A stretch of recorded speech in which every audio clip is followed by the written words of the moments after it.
Hello, people of YouTube, Religious Fanboy here again, and we're continuing issue number 1 month by reviewing Batman issue number 1. This is the one on the issue number 1 under the Rebirth relaunch.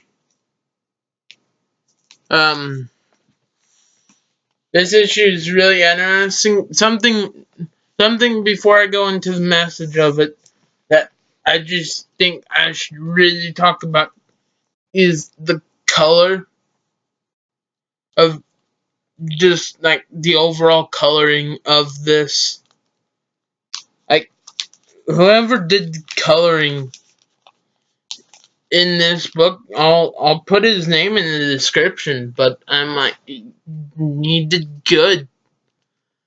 Like good use of oranges and purples and like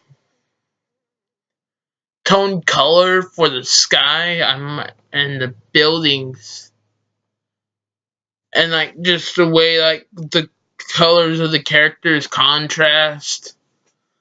Like in this issue it's shown that like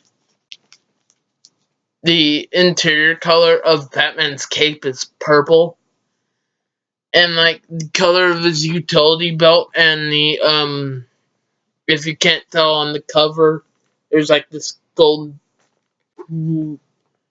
there's this golden orange outline around the bat logo, which that with the purple cape, some of the I'm tempted to say frames, but it's panels. I'm tempted to say frames. Well, it's good. It's awesome. I really like kind of the message, and like you just really see Batman as a character here, like and just kind of like I liked how it seemed like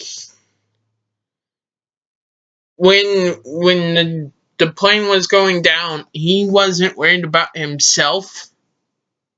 He was worried about saving the other people that were in danger, like the people in the city, as well as the people on the plane itself.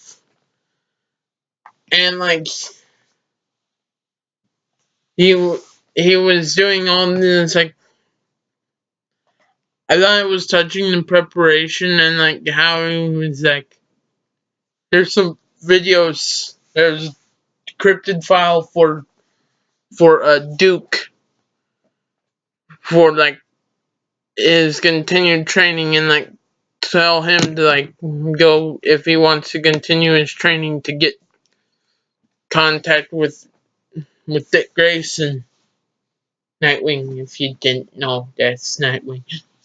And I just thought that was really cool, and how this is the introduction comic to Gotham and Gotham Girl, and I thought that was they had a cool introduction, and just a really interesting story, and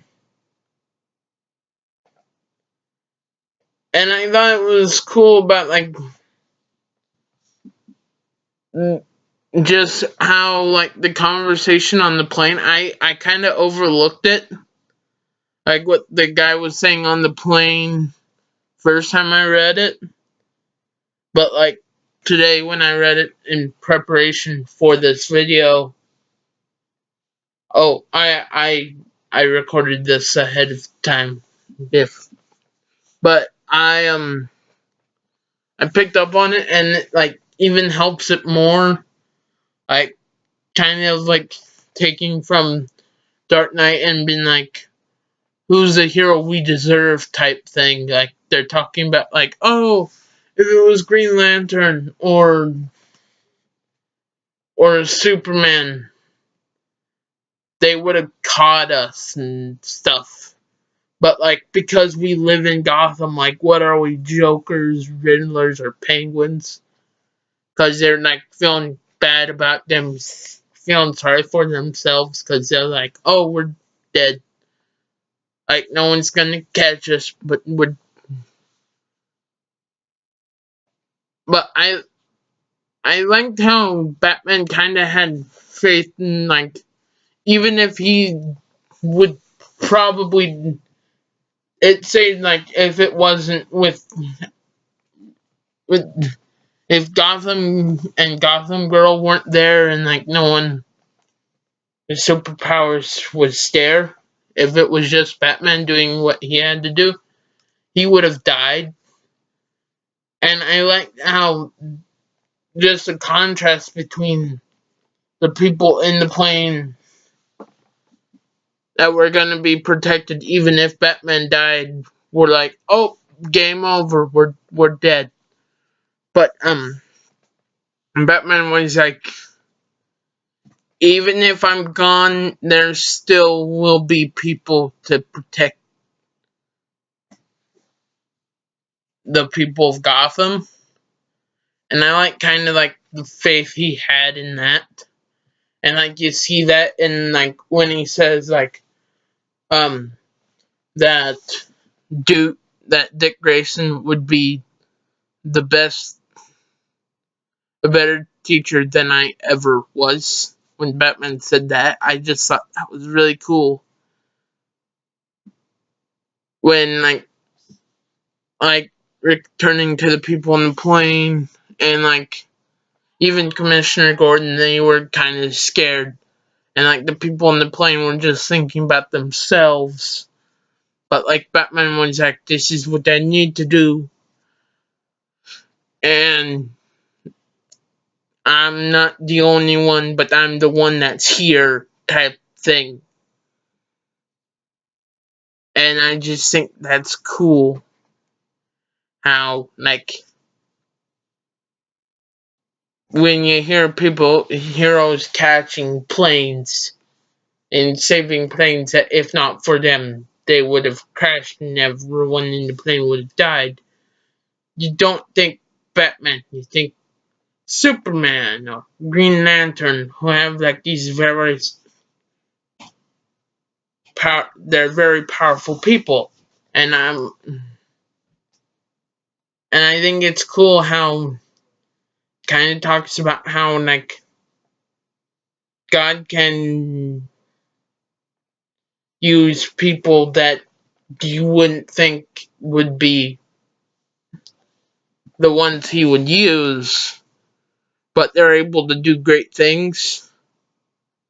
Like a lot of the people in the Old Testament, like Moses, he had a speech impediment. Like some of the people in the Old Testament would have probably been in these days thought of as disabled, but God used them in spectacular ways to both rescue and help his people. And kind of like throughout the book of Judges, a lot of the people that are thought for doing good things in Judges were people that you would or like society at the time would not think of doing that. Like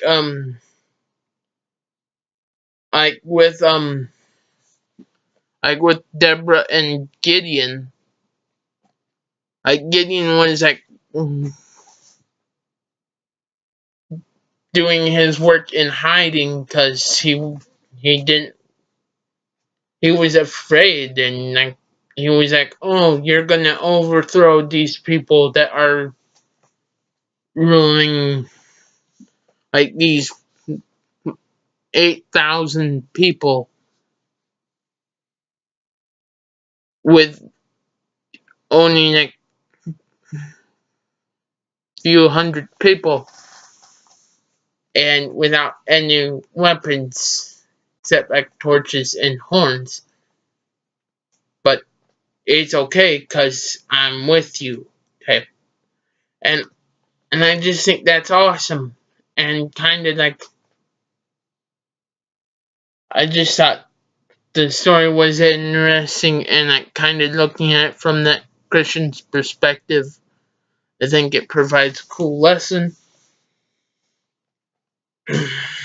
And with that being said, may God be with you, and see you next time. Bye.